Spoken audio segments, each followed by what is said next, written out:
I'm trying something new today I wanted to tell you about. We'll see how it goes. I'm gonna take some video and share about it along the way.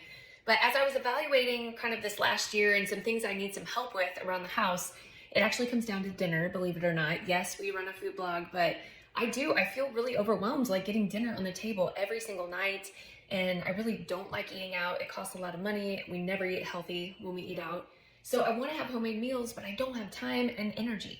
So I asked my family if they'd be willing to help me with something. Here's what we're gonna do.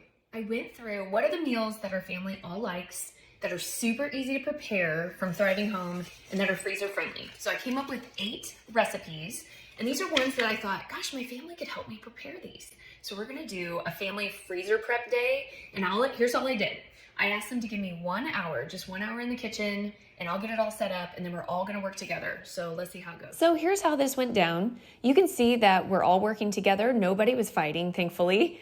I think we all learned some new things in the kitchen together, and honestly, it was kind of fun. And by the end of this time, we put 14 freezer meals in the freezer. One of them we didn't get to, but that was okay. I did it later. Yay, we're done. We have 14 meals. It took about 1 hour of my family prepping all together. A little bit more work for me. I had to set up for about an hour, and then cleanup was maybe 15 minutes after that. Anyway, it was great.